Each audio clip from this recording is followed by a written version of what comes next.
지금 막 오늘 본문을 읽어 드렸는데 좀 이해가 되십니까? 무슨 암호문을 읽는 것 같습니다. 검은 건 글자고 흰 건 종이인 것 같습니다. 지금까지 요한계시록 설교를 준비하면서 지난주가 가장 힘들었다고 말씀을 드렸습니다.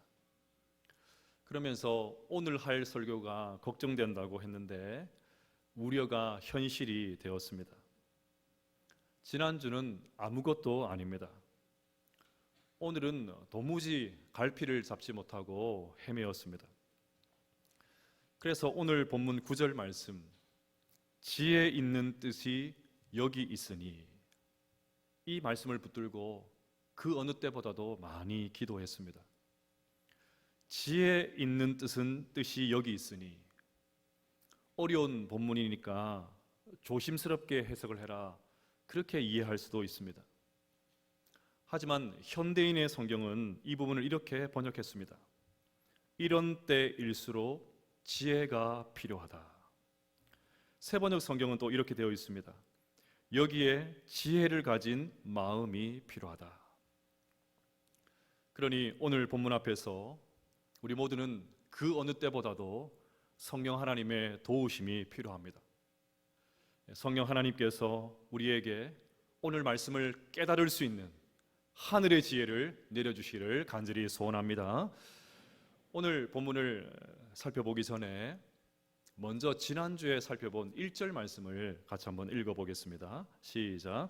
또 7 대접을 가진 7 천사 중 하나가 와서 내게 말하여 이르되 이리로 오라. 많은 물 위에 앉은 큰 음녀가 받을 심판을 내게 보이리라. 아멘. 17장은 음녀가 받을 심판을 보이겠다, 그 말씀으로 시작을 합니다. 그러니 요한은 음녀 바벨론, 즉 로마 제국이 심판받는 장면을 기대했을 것입니다. 하지만 요한의 눈앞에 펼쳐진 장면은 심판받는 모습이 아니라 오히려 기고만장한 모습이었습니다. 얼마나 힘이 센지 온 나라에 영향력을 펼쳤습니다. 겉모습은 또 왜 이렇게 화려합니까? 온 몸에 금과 보석과 진주로 칠갑을 하고 있습니다.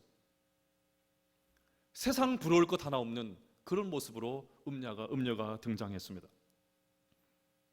무엇보다 음녀 바벨론의 박해로 성도들이 순교의 피를 많이 흘렸습니다. 그래서 성도들의 피와 예수의 증인들의 피를 얼마나 많이 마셨는지 음녀가 질펀하게 취해 있습니다. 도대체 이게 무슨 일입니까? 경상도 사투리로 무슨 일이고? 그런 광경이 펼쳐지고 있습니다. 그래서 이 모습을 보고 요한이 화들짝 놀랍니다. 6절을 보시면 또 내가 보매 이 여자가 성도들의 피와 예수의 증인들의 피에 취한지라 내가 그 여자를 보고 놀랍게 여기고 크게 놀랍게 여기니. 요한이 놀랐다는 말은 의문이 생겼다는 말입니다. 주님의 말과는 전혀 다른 모습을 보면서 질문이 생겼다는 말입니다.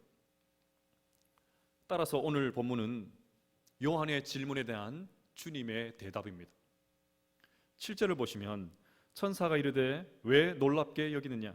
내가 여자와 그가 탄 7머리와 10뿔 가진 짐승의 비밀을 내게 이르리라. 주님은 천사를 통해서 음녀와 특별히 음녀가 타고 있는 머리 7과 10뿔을 가진 이 짐승이 장차 어떻게 될 것인지를 말씀해 주십니다. 물론 이해하기가 쉽지 않습니다. 정말 지혜가 필요합니다. 이제 곧 살펴보겠지만 여기에 나오는 머리가 7인 것이 무엇이고 뿔이 10개인 것은 또 무엇이고 7 왕은 또 뭐냐, 이렇게 세세하게 해석을 하다 보면 길을 잃습니다. 그래서 저는 오늘 본문을 전체 숲을 조망하는 방식으로 접근을 하려고 합니다. 전체적인 분위기를 살펴보면서 오늘 우리를 향한 주님의 음성을 들으려고 합니다. 먼저 주님은 음녀가 타고 있는 짐승에 대해서 말씀하십니다. 8절을 보시면 내가 본 짐승은 전에 있었다가 지금은 없으나 장차 무저갱으로부터 올라와 멸망으로 들어갈 자니 땅에 사는 자들로서 창세 이후로 그 이름이 생명책에 기록되지 못한 자들이니 이전에 있었다가 지금은 없으나 장차 나올 짐승을 보고 놀랍게 여기리라. 오늘 본문에서 짐승을 전에는 있었으나 지금은 없고 장차 무저갱으로부터 올라와서 멸망으로 들어갈 자다, 그렇게 표현하고 있습니다. 여러분, 이것은 요한계시록에서 하나님을 표현할 때 사용되었던 문장입니다.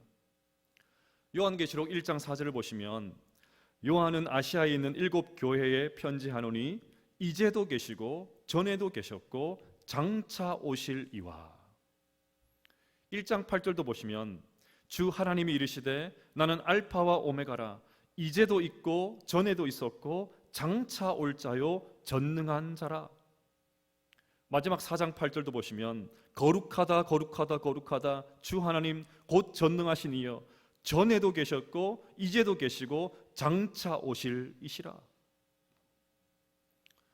여러분, 전에도 계셨고 지금도 계시고 장차도 계실 분은 하나님 한 분밖에 없습니다. 십자가에서 죽으시고 부활하신 주님은 지금도 살아계시고 장차 영광 중에 다시 오실 줄로 믿습니다. 우리 하나님만 영원한 줄로 믿습니다. 하지만 짐승은 정반대입니다.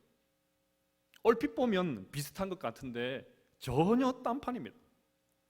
짐승은 전에 있었으나 지금은 없고 장차 무저갱, 즉 지옥으로 들어가서 영원한 멸망을 받게 됩니다. 이처럼 사탄 마귀는 영원하지 않습니다. 반드시 끝이 있습니다. 따라서 기고만장한 음녀의 모습을 보고 화들짝 놀란 요한에게 천사가 왜 놀랍게 여기느냐 이렇게 말한 것은 사실 책망이었습니다. 왜 사탄 마귀를 영원한 존재로 생각하고는 주눅들어 있느냐는 것입니다. 잠시 고난이 있다고 해서 왜 낙담하느냐는 것입니다. 피를 좀 봤다고, 실패했다고, 시험에서 떨어졌다고, 계획한 일들이 진행되지 않는다고, 몸이 좀 아프다고 왜 세상 다 산 것처럼 널브러져 있느냐는 것입니다. 왜 내가 아무것도 못할 것처럼 생각하고는 지레 겁을 먹고 있느냐, 그 말씀을 하고 계신 것입니다. 사랑하는 여러분, 오늘 이 아침에 이 하나님의 음성을 우리를 향한 음성으로 받으시기를 바랍니다. 사탄 마귀는 영원하지 않습니다. 하나님만 영원하십니다. 이 땅에서 잠시 고난이 있지만 그것이 끝이 아닙니다. 우리에게는 이 땅과는 비교할 수 없는 하늘나라가 기다리고 있습니다. 우리는 그 나라에서 영원히 살게 될 줄로 믿습니다. 이런 관점에서 짐승에 대한 설명을 조금 더 살펴보겠습니다. 9절부터 11절 말씀을 보시면 지혜 있는 뜻이 여기 있으니 그 7 머리는 여자가 앉은 7 산이요 또 7 왕이라. 5은 망하였고 하나는 있고 다른 하나는 아직 이르지 아니하였으나 이르면 반드시 잠시 동안 머무르리라. 전에 있었다가 지금 없어진 짐승은 8째 왕이니 7 중에 속한 자라. 그가 멸망으로 들어가리라. 정말 어렵지요. 조금 더 집중해서 그래서 살펴보아야 됩니다. 3절을 보시면 음녀가 7 머리를 가진 짐승 위에 올라타 있습니다. 여기에 이제 7 머리가 무엇을 의미하는지 나오는데 7 머리는 7 산이고 또 7 왕입니다. 먼저 7 산을 살펴보겠습니다. 7 산은 로마 제국의 지형을 의미합니다. 실제로 당시 로마는 7개의 구름 위에 지어져 있었기 때문에 로마를 7 도시의 산이다, 그렇게 불렀습니다. 따라서 여기 나오는 7 산은 로마를 상징하는 것으로 생각해야 할 수가 있습니다. 그래서 많은 사람들이 이어 나오는 이 일곱 왕을 실제 있었던 로마의 왕으로 해석을 합니다. 그러면 일곱 왕, 로마의 일곱 왕은 누굴까요? 우리나라의 조선 왕조도 제대로 모르는데 로마 왕을 어떻게 알겠습니까? 잘은 몰라도 한 번쯤 들어본 카이사르가 로마의 첫 번째 왕이라고 합니다. 그런데 어떤 사람들은 카이사르는 법의 기초를 놓은 사람이고 실제로 첫 번째 왕은 아우구스투스다, 그렇게 주장하는 사람들도 있습니다. 그러니 벌써부터 첫 왕을 누구로 할 거냐, 여기서부터 논란이 있습니다. 또 요한계시록이 기록될 당시의 왕은 도미티아누스였습니다. 그러니 10절에 나오는 하나는 있고는 도미티아누스라고 생각하면 되겠죠. 그러면 다섯은 망하였고 망한 다섯 왕은 누구겠습니까? 도미티아누스를 기준으로 해서 거슬러 올라가면 5명이 훨씬 넘습니다. 길게 통치한 왕도 있고 짧게 통치한 왕도 있습니다. 그래서 어떻게 해서든지 이것을 끼워 맞춰야 되니까 길게 통치한 왕들만 여기에 해당된다, 그렇게 주장을 합니다. 하지만 짧게 통치를 해도 왕은 왕이지 않습니까? 그러니 여기 나오는 일곱 왕을 로마의 왕으로 해석하는 건 맞지 않습니다. 그래서 상황이 이렇다 보니까 일곱 왕을 역사에 있었던 실제 나라로 해석을 합니다. 애굽, 아수르, 바벨론, 바사, 헬라, 이것이 망한 다섯 나라고 지금 있는 하나는 로마다. 그러면 아직 이르지 않은 나라는 어디겠습니까? 아직 이르지 않은 나라. 12절을 보면 10뿔이 나옵니다. 10뿔. 여기에서 착안을 해서 EU, 유럽연합을 앞으로 다가올 나라다, 그렇게 해석을 한 때가 있었습니다. 정말 10뿔이 아니라 열불 나는 이야기입니다. 1세기 성도들에게 EU, 유럽연합이 무슨 의미가 있습니까? 더욱이 지금 EU는 회원국이 28개국이나 됩니다. 그래, 이것도 말이 안 됩니다. 그러면 일곱 왕은 무엇을 의미할까요? 주님은 여기서 일곱 왕이 누구고 망한 다섯 왕은 누구고 이런데 전혀 관심이 없습니다. 자주 말씀드렸듯이 숫자 7은 완전수입니다. 요한계시록 2장과 3장에 에베소 교회를 시작으로 해서 라오디게아 교회까지 7교회에게 주신 하나님의 말씀이 나옵니다. 제가 작년에 부인과 동시에 이 소아시아 7교회 설교를 했습니다. 그때도 말씀드렸듯이 이 7교회는 7교회에게만 주시는 말씀이 아닙니다. 오고 오는 모든 세대의 교회에 주시는 하나님의 말씀이 바로 7교회에 주신 말씀이죠. 그러니 우리 언양교회도 7교회에게 주신 말씀 제대로 들어야 합니다. 여기 나오는 7왕도 같은 원리입니다. 따라서 7왕은 로마의 황제나 실제 나라가 아닙니다. 시대마다 하나님을 대적하고 교회를 박해하고 성도들을 괴롭히는 악의 세력들이 많다는 것입니다. 온 땅에 가득하다는 말입니다.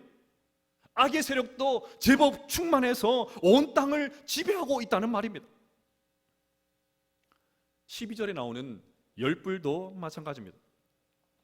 앞서 말씀드렸듯이 열뿔이 열왕이라고 했으니까 한때는 유럽 연합을 열뿔로 알고 가입된 나라가 몇 나라인지 열심히 헤아렸던 그런 적이 있었습니다. 가입된 나라가 10개가 넘어가니까 이제 탈퇴하는 나라가 속출하게 될 것이다, 그렇게 생각도 했습니다. 어떻게 해서든지 호기심을 채우려는 방식으로 성경을 해석하려고 그렇게 했던 것이죠. 하지만 숫자 10도 7과 같이 완전수입니다. 여러분 손가락을 한번 다 펴보시겠습니까? 손가락 다 펴보면 꽉 차 있죠. 꽉 차 있습니다.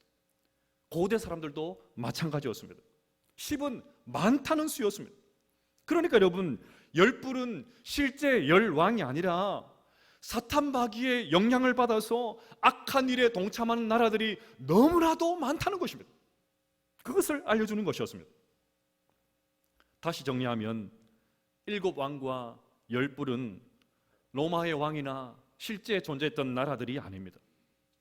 7과 10이 완전수인 것처럼 이 땅에 하나님을 대적하고 교회를 핍박하고 성도들을 괴롭히는 악의 세력들이 충만하게 많다. 그것을 설명하는 것입니다. 자, 이렇게 또 말씀드리면 덜컥 겁이 납니다. 그렇지 않아도 세상 사는 것이 힘들어 죽겠는데 악한 세력들이 세상에 많다고 하면 어떻게 하나? 덜컥 두려움이 생깁니다. 그런데 여러분, 주님께서 지금 공포를 조장하기 위해서 오늘 말씀을 하시는 것이 아닙니다. 주님이 정말 하고 싶은 말이 10절에 나옵니다. 10절 말씀을 같이 한번 읽어봅시다. 시작. 또 일곱 왕이라 다섯은 망하였고 하나는 있고 다른 하나는 아직 이르지 아니하였으나 이르면 반드시 잠시 동안 머무르리라. 아멘. 잠시 수학 시간을 가져보도록 하겠습니다. 오늘은 참 힘들지요. 본문도 어려운데 수학도 해야 되고 고달픕니다. 그렇지만 집중을 하면 좋겠습니다. 일곱 중에 다섯이 망하면 몇 분에 맺힙니까? 한 두 분이 지금 동공이 막 흔들리고 계시는데 일곱 중에 다섯이 망하면 몇 분에 맺힙니까? 7분의 5죠. 7분의 5. 무슨 말입니까? 성도들을 괴롭히던 일곱 머리 가운데 다섯은 이미 처형되었다는 말입니다. 이미 하나님의 심판을 받았다는 말입니다. 일곱 중에 다섯이 사라졌으니까 사탄 마귀가 결정타를 입었다는 것입니다. 이제 망하는 것은 시간 문제라는 것입니다. 그러면 언제 사탄이 결정타를 맞았습니까?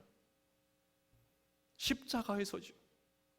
십자가에서 죽으신 예수님이 사망 권세를 깨고 부활하실 때 사탄은 결정타를 맞았습니다.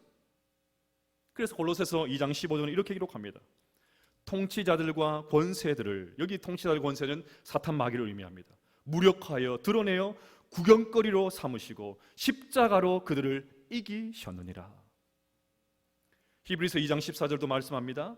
자녀들은 혈과 육에 속하였음에 그도 또한 같은 모양으로 혈과 육을 함께 지니심은 죽음을 통하여 죽음의 세력 잡은 자 곧 마귀를 멸하시며. 이 말씀 그대로 예수님께서 십자가에서 사탄을 이기셨습니다. 사망 권세를 깨고 부활하셔서 마귀를 멸하셨습니다. 이제 사탄은 치명상을 입어서 소생 가능성이 없습니다. 하지만 사탄이 완전히 사라진 것이 아닙니다. 뱀의 숨통은 끊어졌는데 여전히 꼬리가 살랑살랑 움직이고 있습니다. 간당간당하지만 아직 숨이 붙어 있습니다. 그래서 오늘 본문에 하나는 있고 그렇게 한 것입니다. 하나는 있고. 그러면 하나는 몇 분에 맺힙니까? 7분에? 지금 한 3분이 동공이 움직이셨어요. 하나는 있고 7분에 맺힙니까? 7분의 1이지 않습니까? 무슨 말입니까? 지금 너희들을 괴롭히는 사탄 마귀 7분의 1에 불과하다는 것입니다. 미미하다는 것입니다. 그러니 겁을 먹거나 두려워할 필요가 전혀 없다는 말이죠. 10절 나머지 부분도 보겠습니다. 다른 하나는 아직 이르지 아니하였으나 이르면 반드시 잠시 동안 머무르리라. 아직 이르지 않은 것이 있습니다. 이것은 우리 주님께서 재림하시기 직전에 사탄 마귀가 마지막으로 발악하는 것을 의미합니다. 마지막 발악이니까 대단한 공세가 펼쳐지겠죠. 하지만 그때도 겁먹을 필요가 없습니다. 그것도 7분의 1입니다. 그래서 오늘 주님께서 말씀하십니다. 반드시 잠시 동안 머무르리라. 잠시면 된다.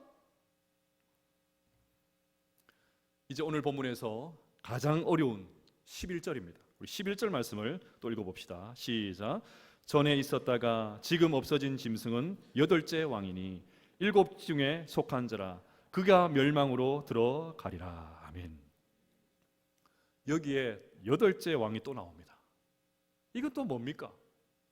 너무너무 힘들더라고요. 해석들도 너무너무 많았습니다. 근데 여러분, 어려워할 필요가 없습니다. 본문에 힌트가 나옵니다. 여덟째 왕은 전에 있었다가 지금 없어진 짐승입니다. 그러니까 이전에 있었던 거예요. 7 중에 속한 자입니다. 그러니 여덟째 왕은 새로운 어떤 짐승, 새로운 사탄마귀가 등장하는 것이 아니라 사탄마귀가 마지막 순간에 교회와 성도를 흔들어대고 발악하는 모습을 또 다른 왕이 출현하는 것으로 그렇게 설명했던 것입니다. 여기서 중요한 것은 여덟째 왕이 누구냐 그것이 아닙니다. 11절 마지막이 중요한데요, 끝에 보시면 그가 멸망으로 들어가리라. 8절도 보시면 멸망으로 들어갈 자니, 결국 주님께서 오늘 이 말씀을 통해서 하시는 말씀 이것입니다. 지금 사탄 마귀의 위협과 공세가 대단한 것처럼 느껴지지만 사탄 마귀는 이미 결정타를 입어서 숨통이 끊어졌다는 말입니다. 지금 너희들을 삼킬 듯이 설치고 있지만 그들의 영향력은 7분의 1 미비하다는 것입니다. 그러니 두려워하지 말고 담대하게 믿음으로 살아라, 그 말씀하시는 것입니다. 장차 사탄 마귀가 영원한 심판을 당하기 전에 마지막 총공세로 발악을 하겠지만 그것도 잠시뿐이고 그들은 멸망으로 들어간다는 것입니다. 그러니 조금만 참고 기다려라. 우리 주님께서 그것을 말씀해 주고 계십니다. 사랑하는 여러분, 오늘 이 아침에 이 하나님의 말씀을 믿음으로 받을 수 있기를 주님의 이름으로 축복합니다. 그리하여 사탄 마귀의 위협과 공세 속에서도 조금도 주눅들지 않고 당당하게 믿음의 길을 걸어갈 수 있는 우리 모두가 될 수 있기를 주님의 이름으로 축복합니다. 이제 결론적으로 14절 말씀을 같이 읽어봅시다. 14절입니다. 시작. 그들이 어린 양과 더불어 싸우려니와 어린 양은 만주의 주시요 만왕의 왕이심으로 그들을 이기실 터이요 또 그와 함께 있는 자들 곧 부르심을 받고 택하심을 받은 진실한 자들도 이기리로다. 아멘. 여기에 마지막으로 발악하는 사탄 마귀가 공격하는 대상이 나옵니다. 누구지요? 어린 양과 더불어 싸우려니와. 결국 사탄이 끝까지 물고 늘어지는 것은 어린 양이신 예수 그리스도입니다. 태고 때부터 사탄은 수단과 방법을 가리지 않고 예수님의 탄생을 막아왔습니다. 하지만 하나님의 선하신 뜻 가운데 사탄의 모든 계획들은 번번이 실패했고 이 땅에 육신의 몸을 입고 예수님께서 오셨습니다. 예수님께서 오셔서 십자가에서 원수인 사탄 마귀의 머리를 밟으셨습니다. 결정타를 날리신 것입니다. 하지만 이대로 순순히 물러가면 사탄이 아니지요. 마지막에 온 힘을 다해서 총공세를 펼칠 것입니다. 어차피 죽은 목숨인데 물불 가리지 않고 달려들 것입니다. 결과가 궁금하지요. 결과가 어떻게 됩니까? 어린 양은 만주의 주시요 만왕의 왕이심으로 그들을 이기실 터이요. 만주의 주시며 만왕의 왕이신 주님께서 사탄 마귀를 이기실 것입니다. 이미 십자가에서 부활하심으로 사탄의 머리통을 날리신 주님께서 마지막 날에 모든 사탄 마귀의 권세를 괴멸하실 것입니다. 그런데 어린 양이 혼자 이기지 않습니다. 승리하신 주님께서 혼자 서 계시지 않습니다. 14절 마지막을 보십시오. 또 그와 함께 있는 자들 곧 부르심을 받고 택하심을 받은 진실한 자들도 이기리로다. 저는 이 말씀이 너무 좋습니다. 여기에 우리 그리스도인들, 성도들이 어떤 사람들인지 감격스럽게 묘사되어 있습니다. 우리는 창세전에 하나님의 택함을 받은 사람들입니다. 창세전이니까 우리의 어떠함이 들어갈 여지가 없습니다. 그냥 하나님의 일방적인 은혜로 택함을 받았습니다. 우리를 택하신 주님께서 때가 되어 우리를 부르셔서 하나님의 자녀가 되게 하셨습니다. 이렇게 오늘도 하나님을 예배하는 자녀로 불러주셨습니다. 이것만도 감격스러운데 더 나아가서 주님께서 우리를 승리자로 부르십니다. 여러분, 이것이 우리의 위상입니다.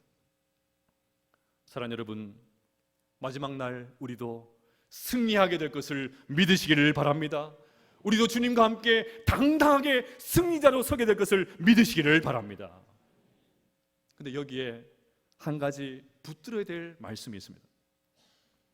14절 말씀 마지막을 보시면 진실한 자도 이기리로다. 진실한 자도 이기리로다. 여기서 진실은 신실하다, 충성하다 그런 뜻입니다. 따라서 여러분, 사탄 마귀의 온갖 핍박 속에서도 끝까지 신앙을 지키는 그런 사람 우리 모두가 될 수 있기를 주님의 이름으로 축복합니다. 음녀의 온갖 유혹 속에서도 신앙의 정절을 지키는 사람 우리 모두가 될 수 있기를 주님의 이름으로 축복합니다.